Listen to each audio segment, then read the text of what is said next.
Hi, this is Dr. Ben Morrill. Welcome to episode 80 of Reptile Genetics Weekly. Glad to have you here. And I enjoyed not traveling for one weekend finally. That was nice. Got a lot of stuff done here.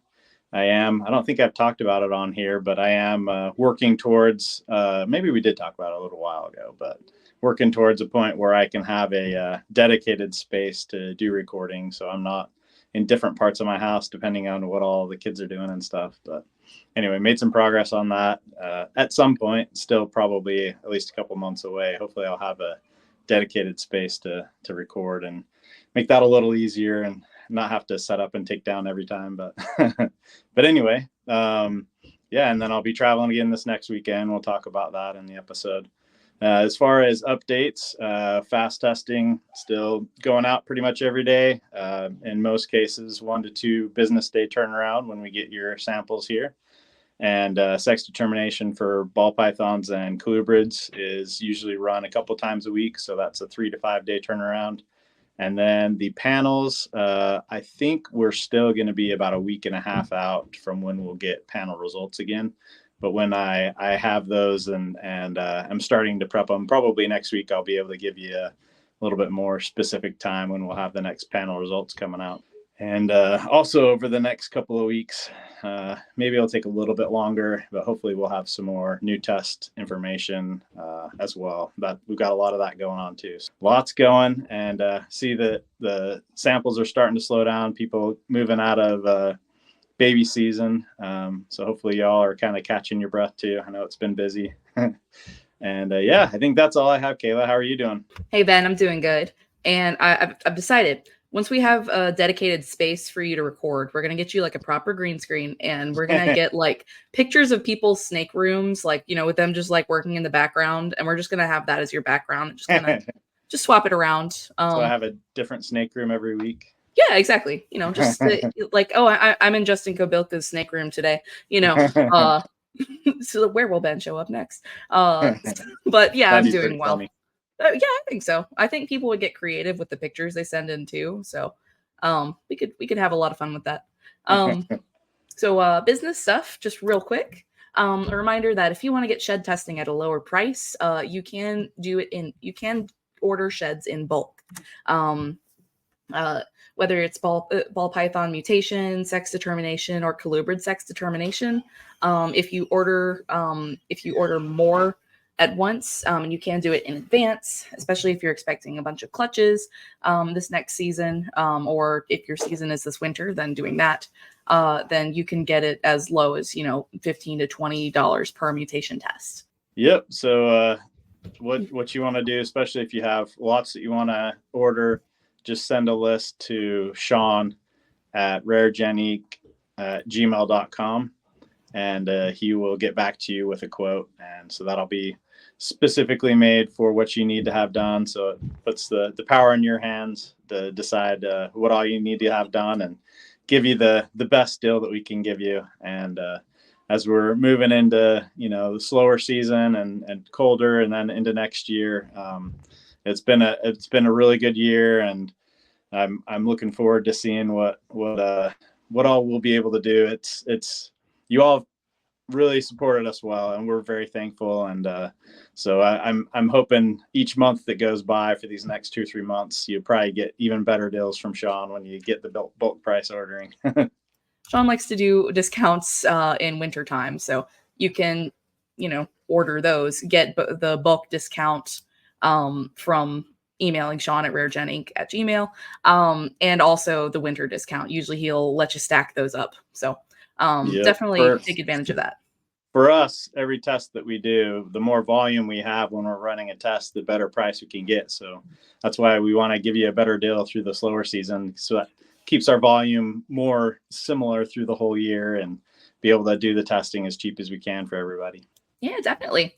And so you're traveling again this weekend, actually. And you're going to actually visit Justin Kobilka's snake room, right? Yeah, I'll be there for real with lots of people. It's his yearly Patreon event. So I'll be able to meet lots of people and see several others again and be able to, I think the last time I was at his place, it's been a good 3 years, 2 or 3 years. So I would imagine he's got some updates, and so it'll be pretty cool to see what all they have going on there. Awesome. I'm excited. I'm excited to get pictures, and I'm sure everybody who's attending is really excited too.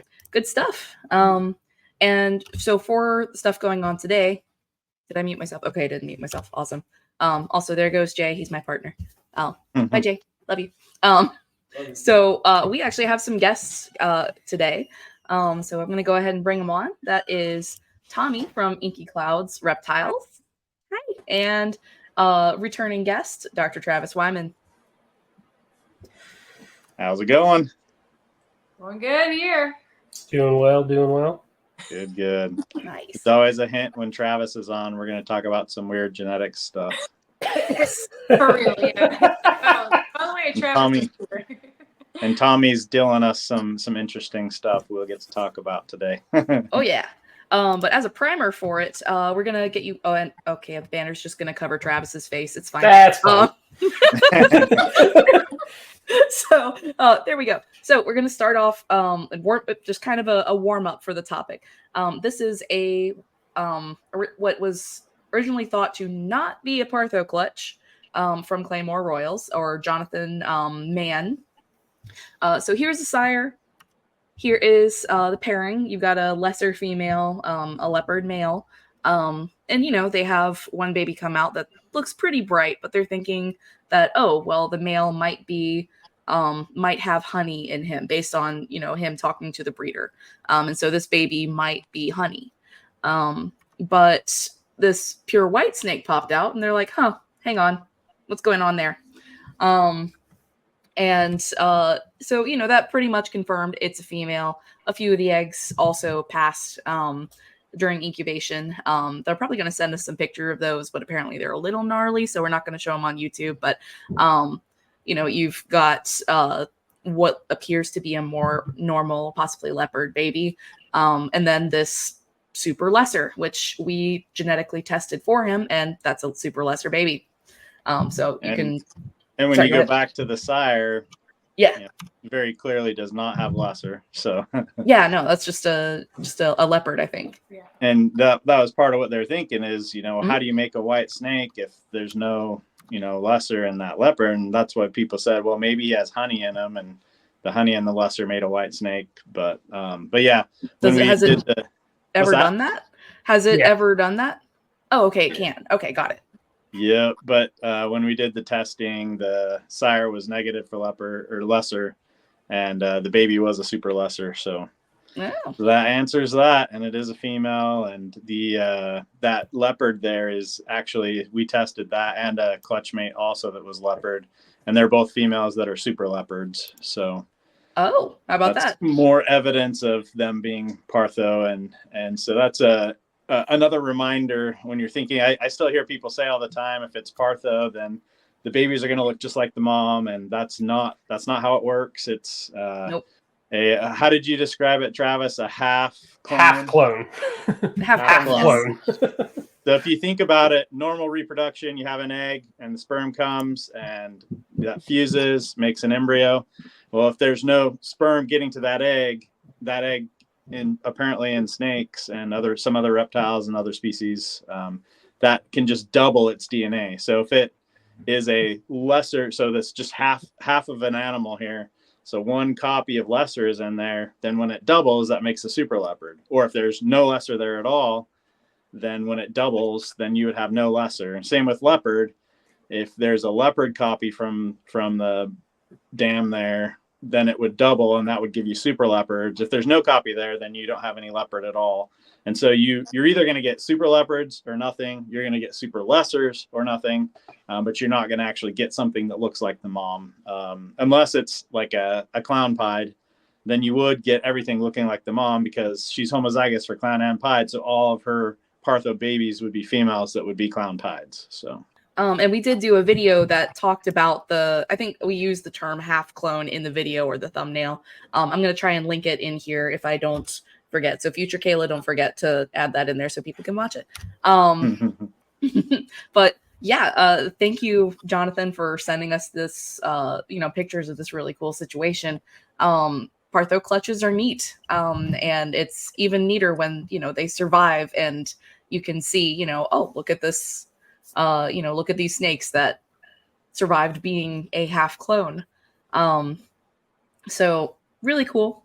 And that is kind of a warm up for a situation that Thomi has you didn't get yourself into it. It just happened. And so we kind of brought you on to talk about it.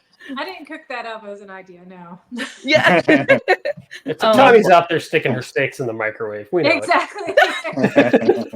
As one does, Special note, don't stick your snakes in a microwave. It does not make mutations. No. It just makes dead snakes. Yes, it does. Don't thaw your rats in the microwave either. No, they explode. Guess how I know. And it smells really bad. I imagine. Great time. So here's the pairing that Thomi put together. So do you want to talk about these animals? Yeah, sure. So the female was a cinnamon het pied that I had for a little while. And I sent her down to my friend at Gas Reptiles. And her mate, she paired her to this male here, which is a Inky black pastel clown, pos het hypo, pos het rainbow. So we were going to try for some pos golden eggs, I guess, with the possibility of rainbow and piebald and hypo all together, which would have been nice. So that was the pairing. The female had not gone for me prior to this. So I see. And she was also a posset clown. She was a posset clown, yeah, absolutely. But I actually got her tested somewhere at RGI, and she came up not het clown. So she was tested prior to this pairing, actually, even because I don't work in the clown project very heavily. I tested her to see if she was het clown, just for my knowledge for pairings later down the road. Fair enough. Yep. And so it would have been, kind of a neat clutch, but not necessarily this neat. No. When this guy popped out. So yeah, I was very surprised when that popped out because okay, that really looks like a clown. I don't work a lot of clown, but I think that's a clown. So I sent Ben a message and I was like, hey, looky here. What's this? So it's actually a female. And since the male is inchy, I was like, well, that looks like super inchy, and that was really why I reached out, because there was no possibility of super inchy or clown. So I was like, there's something really wrong here. Like, it's not a testing issue. So yeah, that kind of brought me to that. So I sent Ben a message, and he waited patiently for the sheds. And, so we tested it, and it's not either of those things, come to find out. Yeah, amazingly, this animal tests as het clown and one copy of Enchi. Whack. So, what? Oh, and let it's the het fun piebald begin. too, though, right? Or is it het piebald? Is it I het honestly piebald? don't remember. I can't remember either. Yeah. But yeah, that's what we came up with. Yeah, definitely crazy. And so one of the ideas, was certainly that we just talked about a Partho clutch, and in pythons and boas, you have XY chromosomes. And so if you have a male, so we're talking about Partho, that's a female egg doubling, and that becomes the embryo. Well, if on the male side with androgenesis, if the DNA that leads to an offspring being born, if that's a sperm that somehow gets into an egg that doesn't have DNA in there, or the DNA got sent out as a polar body, or I don't know the mechanism, but it's definitely much more rare than Partho. But essentially it could be that the DNA could be 2 doses from the sire, and then since he is a clown and has one copy of Enchi himself, it would be possible to make a Enchi clown, a super Enchi clown. But then that would be the androgenesis answer. Yeah. But then when we tested that animal that very clearly looks like a super Enchi clown, at least the clown part, maybe somebody would say, oh, maybe it's not super, but I mean, it definitely looks like a super Inky also. Yeah. So anyway, definitely unexpected. And I thought this would be good to have Travis come on and just kind of shoot around some ideas. This is also another example of, we can learn a lot, and we can, do a lot of testing, and you can see what normally happens. But no matter how much we understand and learn, there's always new stuff to learn. And this one's teaching us. Yes. For sure. All right. And we do have some pictures of the other clutch mates as well, which I'll kind of flip through here. Unless Thomi, you have some other comments about the siblings in here. No, I don't have anything super. They're very what you would expect, a black pastel. Mm-hmm.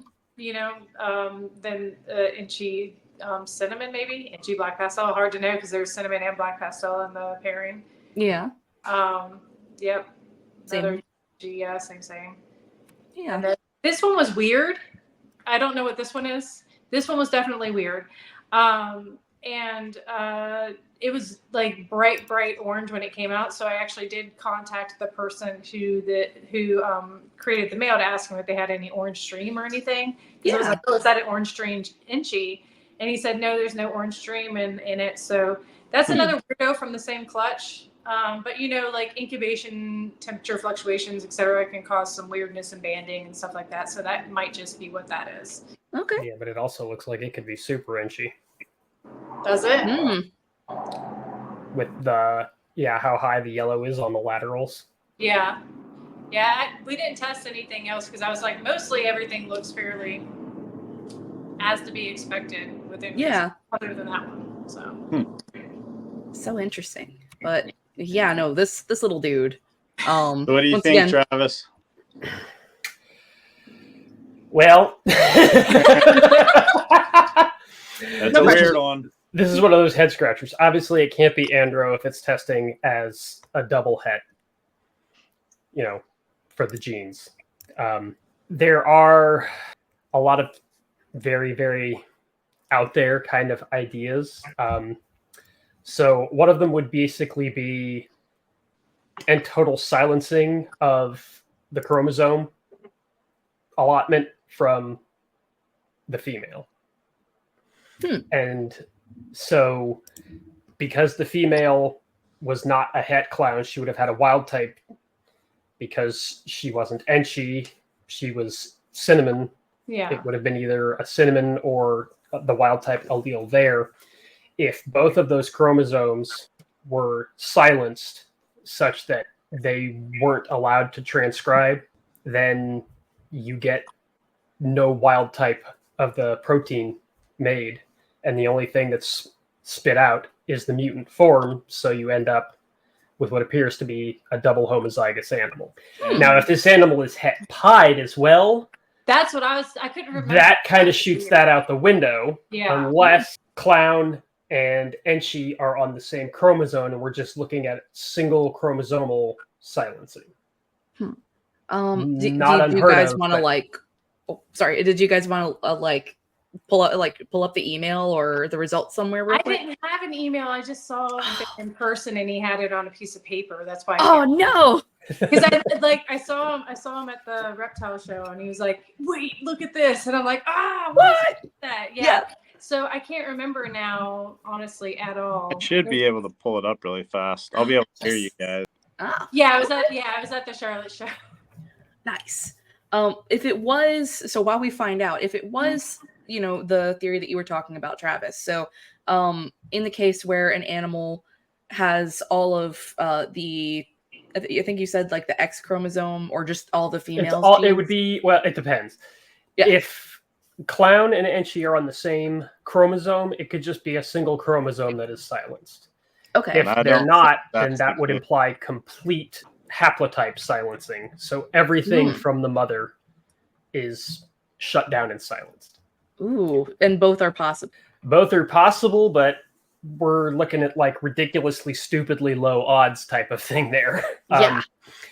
But it's a thing that can explain, with the silencing. Basically what happens is the chromosomes are packed down so tightly that they can't be unwound and translated and transcribed. So you can't go from DNA to RNA, from RNA to protein. So the only thing that can be read is the male's genome. Interesting. So how that could happen with a female is, we know that when we go through meiosis, first you divide and you get a normal cell and what they call a polar body, and that polar body gets spit out.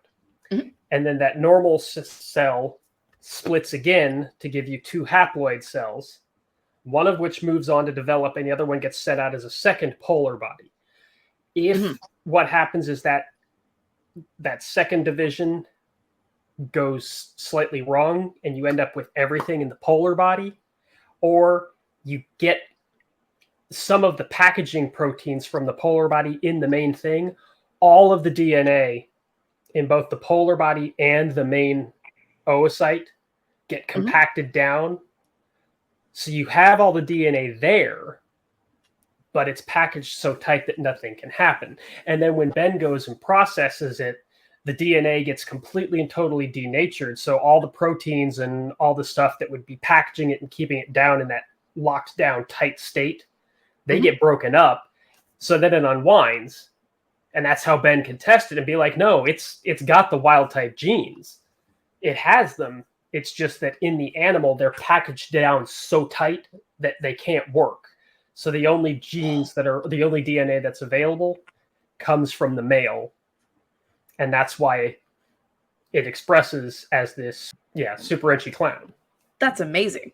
Yeah, and we did not test that animal for pied. Okay. So the thing I was going to say is, a lot of the time, to kind of go with what Travis was just saying, a lot of the time we as keepers think of, okay, I have to have 2 copies of clown to get a visual clown, when really what you have to have is no copies of normal.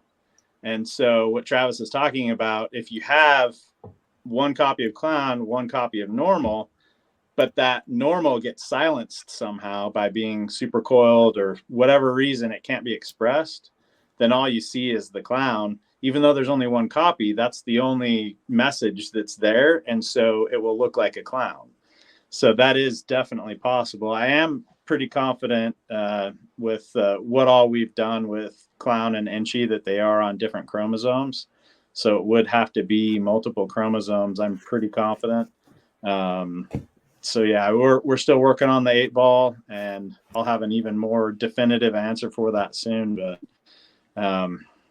it's so weird, but it's certainly possible. And then another way that could happen is, say there is something going on that caused parts of chromosomes to be not able to transcribe, and that certainly happens. Sometimes whole chromosomes get lost. That's or you get an additional one. That's trisomy 21 or Down syndrome. You have 3 copies of chromosome 21. Also, you can have parts of chromosomes disappear, or you can have parts of chromosomes in mammals. In humans, we have what's called imprinting. And what happens there is there will be a specific gene that makes a protein that has a function that when male and female make an offspring, that protein's only made from one of the 2 chromosomes. So some are imprinted on the male chromosome, some are imprinted on the female. And so that certainly does happen in mammals, but that's not something, it's obviously very strange for it to happen here. But, that kind of shutting down expression from one chromosome and not the other does happen. The other really big one in mammals is X inactivation. So on the actual chromosome, the sex chromosomes, in like, say, cats, this is a really good example, a calico cat. There's something called dosage compensation. So if a cat has 2 X chromosomes and expresses all of the genes on both X chromosomes, there's twice as much product or protein from that than a male would have. A male would just have 1 X and 1 Y. And so some of those proteins in evolutionary history were bad if there is twice as much. And so in mammals like us and cats, what happens is it's a natural process during development where each cell one of the X's will get chosen to be inactivated, and it's random. And so that way you don't have to worry about that dosage compensation, because in every cell in a female, one of those X's gets shut down, or at least a big part of that X chromosome gets shut down. So you don't have twice as much stuff coming out. And so calico cats, the reason why you get the different colors is because that color gene is on the X chromosome. And it would, the difference, whether it's black or orange or whatever. And so when you randomly get, one X, the X from the mom gets shut down in one cell, the X from the dad gets shut down in another. And that's why you end up getting this calico look to the cat, because it's this random X inactivation. And it's ironic that the first cloned cat was a calico cat, which, if you understand genetics, you're not going to get that same thing again, because that's a random process. But anyway, so there are examples where one of the two chromosomes gets shut down, and all you see is the gene product from the one that's not. Mm-hmm. So it's possible. But yeah, like Travis was saying, obviously we've done lots of this, and this is very strange. Another way to think about it is that I was thinking about the other night too is you think about paradoxes. Part of the paradox animal, it may look like a clown, and part may look like not clown, or is likely a het clown or whatever. Whatever that process is, maybe this was a case where the patch of skin that I tested, maybe it's a paradox and most of it looks like a clown. But the patch that I tested had, once again, that doesn't really make great sense, because the whole thing looks like a clown. But yeah, I don't know. Well, but actually it doesn't. That was going to be another thing that I was going to comment on. Kayla, if you could pull up the pictures of the animal in question. Yes. So where the tail is hitting the main body. Yeah, that little weirdness. You've got what looks like a paradoxing spot to me. Yeah. So it is possible that, and if you go up the next, like the 3 black dots on the back, darker. They're black. And then go back again to the previous one. Mm-hmm. So yeah, you've got that obvious paradox mark. Then as you move to the right, 1, 2, the 3 dots on the spine are very dark. And then the next body marking that comes down, part of it is black, but then part of it's got that high blush on the inside. Yeah. So that could be a paradoxing spot. And if that's where Ben tested, that could explain what we have going on. Is that's just paradox of the double het version, and the rest of it is not. So what you have is a androgenesis animal, but it has a very small portion that carries these non-homozygous cells. Which would be 2 very unlikely things happening in the same animal. My mind's blown if that was the case, but I mean, it's thriving, whatever it is. So that's good. That's awesome. Plus. Yeah, exactly. I don't know what it is, but it's thriving. Well, maybe what you'll have to do the next time it sheds is give me a chunk that is not part of any of those. The head. Give me the head. Yeah, give me the head. Exactly. Yeah. That head definitely looks like a super inchy clown. It really does. Mm-hmm. Yeah. Everything looks like a super inchy clown. Yeah, other than those paradoxing areas for sure. The other thing from a testing standpoint, I always, think about testing and what weird circumstances a test would be incorrect, how it would be incorrect, stuff like that. Another thing we have talked about briefly, and we have some updates that are coming to our website. We'll have some of this information there too. But another possibility, also, once again, not super likely, but that clown mutation did randomly happen in the wild, at least 30 years ago or whatever, when we first imported them in. There could be another mutation that randomly happened in that same gene, and my test doesn't cover where that second one is. And so it could be that the female the dam is actually het for clown, but it's a different mutation than the one we test for. Or it could be that new mutation occurred in the normal chromosome of that one offspring. And so that's possible. So the way we could test that is I could take that animal that shed that I have from it, and the head shed that you'll send me here soon. But I could sequence that whole gene that the clown mutation is on and just see if there's another mutation there. I doubt that there will be, but that is another possibility. If there's a new mutation, just like Ultramel has 2 mutations, Albino has 3 different ones, Yellow Belly has 2. So, that can happen. Another one along those lines is second site mutations. So genes don't just act in a void.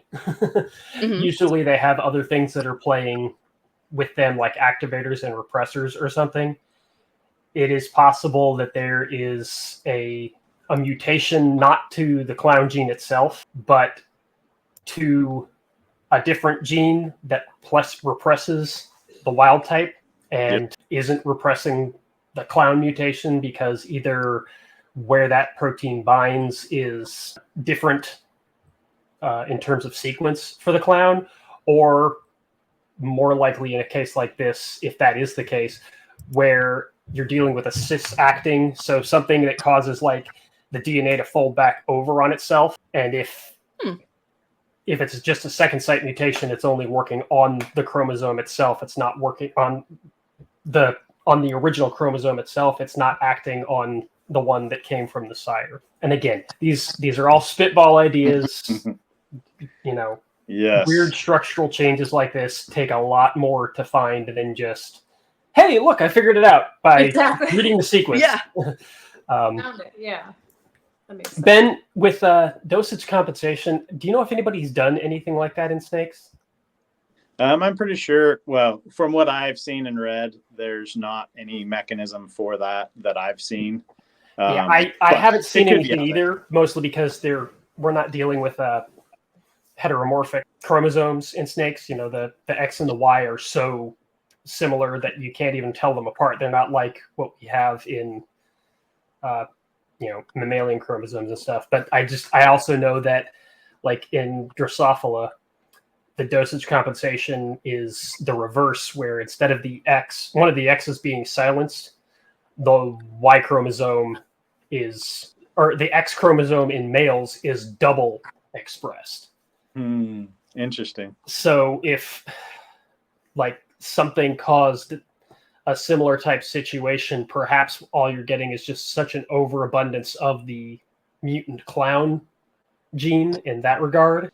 But again, usually that is only dealing with the specific sex chromosome, and we know that clown isn't on the sex chromosome. Right.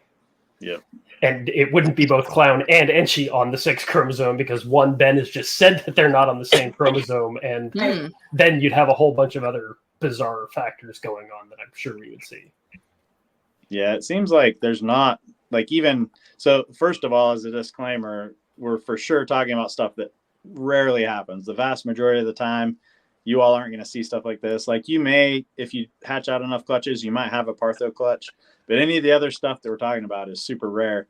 And then even when we start talking about the rare stuff, it seems like it's hard for any of those to fit this unless there's at least 2 different rare things happening at the same time. Exactly. And which is crazy odds. Yeah. And in addition to that, like, we produce lots and lots of snakes that it becomes, kind of like ho-hum, but it takes a lot of stuff going right for an animal to survive and even thrive. I mean, Partho clutches, the eggs die, the embryos make it most of the way and then die. So for something really weird to be happening here and the animal is thriving and seeming to do really, really well, that just kind of like emphasizes the possible rarity of what's going on. So I'm extremely excited to, start to get to the bottom of this. Like, I'm processing like 80% of what Travis and Ben are saying. So maybe 85%. I'm doing pretty good. Like, if you like watch my face through all of it, I'll be like, and then then it clicks. Like, you get, my head reacts like when it clicks in my brain. Yes. Yes. Got it. Exactly. But I try not to go too crazy in the gobbledygook. I know that I fail sometimes, but I try.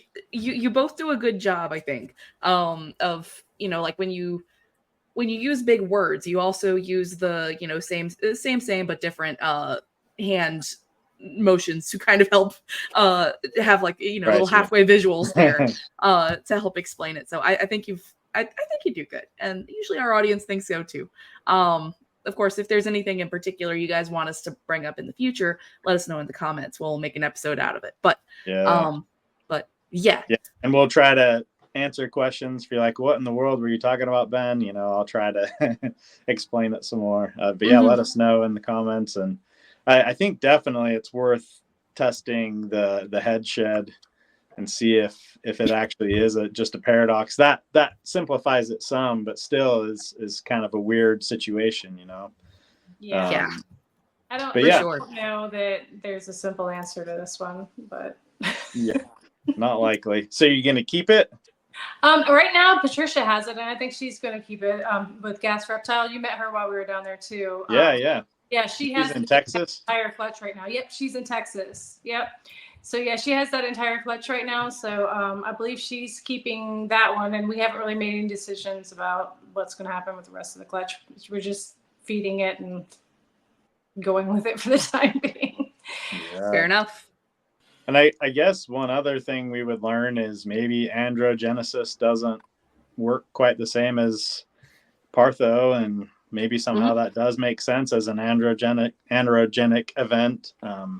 But yeah, that's the only thing I could even come up with, because I don't have the knowledge to come up with any other thing other than like maybe it's you know, doesn't work exactly the same way, or like we talked about, you know, maybe it's just wearing the clothes of a clown.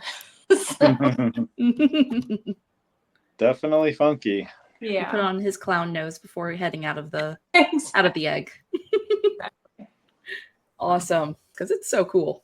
Hopefully people appreciate being part of the process of thinking this through, and it's not too frustrating that we don't have an answer because we don't know for sure. Yeah. I think that's kind of the cool thing, though, is that we don't have all the answers yet. And that's, you know, we thought we had all the answers until we had more knowledge, and now we don't have all the answers. And I think that that's really kind of the value of discovery, right? Is that we don't, and you have to keep looking, and you have to get it wrong sometimes, and that's just part of the process. Yeah. And if there was no testing at all, and you happen to still choose that pairing, which sounds like there's a chance you would have, then you would think, oh, it was a posset clown. I just proved it out as a het clown. And exactly. And then I sold her as a het clown, and I sold that animal as a clown. And then somebody would have paired it to something else and said all the babies were het clown, but none of them would be, or half of them would be. Oh, yep. And then every clutch that you bred that female from then on, since she would be a het clown, just would have been bad odds every single time. Exactly. Yeah. If I sent her on the way, someone would have been like, Tommy sold me this, but it's a het clown. And she's not even a het clown. And you would have been, it would have been bad. You would have been completely confident she has to be a het, because I hatched her out myself. Yeah. Like, what's this then? This is a clown, right? So crazy. Yeah. Well, so yeah, good times had by all. I thought that was a fun one. So. Oh yeah, for sure. I guess Tommy and Travis will just keep you in for our shed donor shout out segment. This week it is the Reptile Collective. And they are, I'm going to cover my own face like I did to Travis earlier. This is Steve Beamer. We met him at Colubrid Fest, but he does way more than just colubrids. Let's see, they've been on Morph Market since 2017. They've got Facebook and Instagram. They have their own website. And they work with all kinds of stuff. Steve also wrote a book about reptile egg incubation. And it looks like he's got some stuff about both ball pythons and colubrid incubation.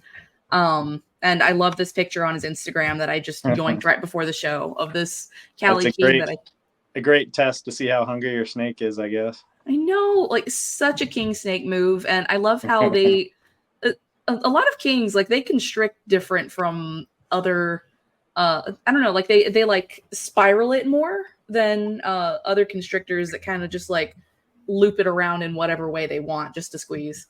And we're thinking that's a screwdriver, right? I think that's a screwdriver handle. And what were you saying, Travis? My mole snakes, Pseudaspis from South Africa, they do the exact same thing. They just that's awesome. slinky style constriction. Yeah. But yeah, they sent in some sheds kind of a different way than other people do. We were at Colubrid Fest, and while I was, staring at their scaleless snakes, one of which I would end up going home with. But, I saw several like a whole bunch of sheds actually of animals who just shed in the deli cups. And I was like, Steve, can I get that? Just like not the snake, the shed. And he was like, yeah, I don't care. That's fine. So figured I'd give him a shout out for being a good sport about that. A bunch of people were, but I took several from his table that we can use for our research. I think we got about a dozen like fresh sheds at that show, didn't we? Yeah, we did. It was a whole bunch. And he worked with a whole bunch of stuff.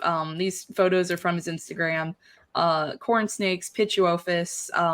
I think that's a wild toad he found, considering it's on a mushroom, but he's got ball pythons, Nerodia. And the picture on the right is of my little guy, Jean-Luc, putting on his best angry face. And, well, he's doing his best to be ferocious, but he looks like a little frog, and I love him. Definitely go check him out. He is this week's Shed Donor Shoutout. And yeah, I think that's everything we've got for this episode, you guys. Y'all have anything else before we call it a day? I don't. Thanks for coming on. We appreciate it. It's a lot more interesting when we have other people coming on with us. Yeah. And what were you saying, Thomi? I said thanks for having me. Yeah, thanks for joining us and for sharing that really, really cool clutch that you had. Yeah. And Travis, as always, thank you for joining us. And always a pleasure, and always glad to be here. Yeah. All right. Well, everybody make sure you like and subscribe and comment. It tells the algorithm that we're cute and that other people want to see us. And I guess we'll see y'all next week. Outro in 3, 2, 1.